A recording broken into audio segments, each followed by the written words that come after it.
I get a lot of emails and conversations with young girls who do, for whatever reason, find themselves drawn to me and look up to me. And there are so many women that they have to look at on TV and in the culture, but there are so few of those women who represent what a woman really is. There is a very specific people generation right now that is kind of lost because we're telling them, all right, don't be like Beyonce or Mariah or all these other girls on TV. That's not what beauty is. Keep your clothes on.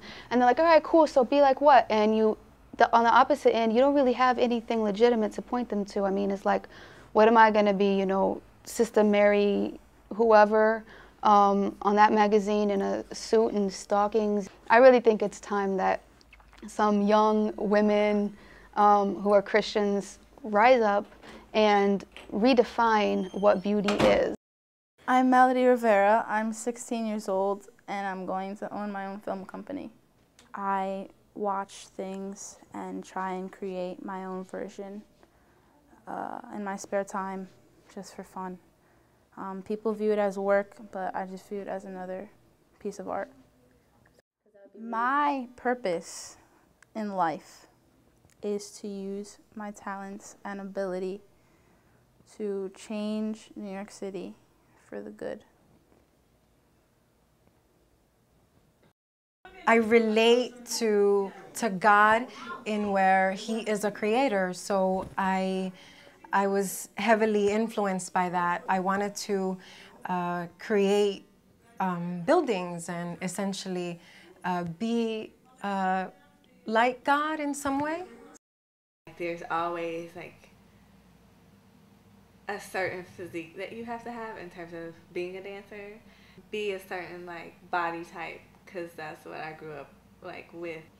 I mean, it's beautiful, but at the same time it's like these negative connotations of like what a dancer should be or how small a dancer should be. And I think a lot of women, not including, you know, myself, body image is like being able to fit in a size 2 and below. That's what it is, which is so wrong in so many ways. And we're made, I think, we're made not to think of ourselves as more than just the size that we are, or more than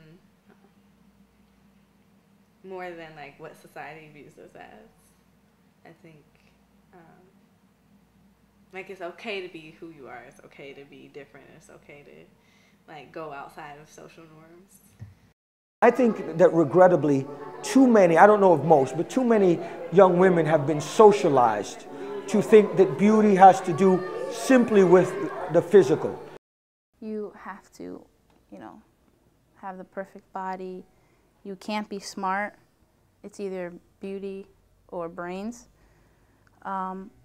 And most likely, you know, those girls who are smart aren't beautiful. Guys view them as just friends. The perfect cheekbones, the perfect eyes, perfect cheeks, perfect lips. Nowadays, it seems like my lips are in, but probably next year it'll be thin ones.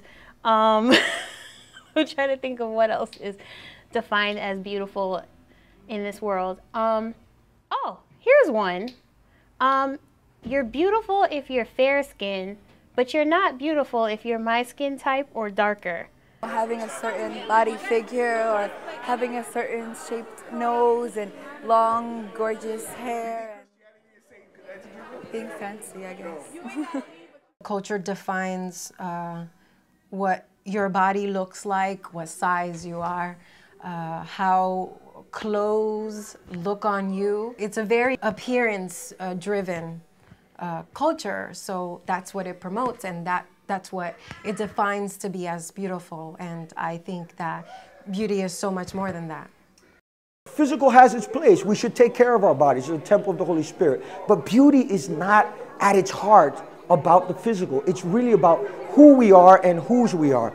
And if we depart from the premise that we are God's, then we understand that we've all been beautifully and wonderfully made. It's not what we wear or what we look like, but whose we are. That's where beauty is based. It's who you are inside and what you are about and what you promote to better the world. Find your self-worth.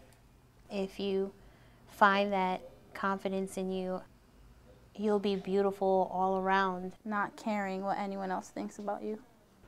Beautiful is saying yes to God and living beneath His smile.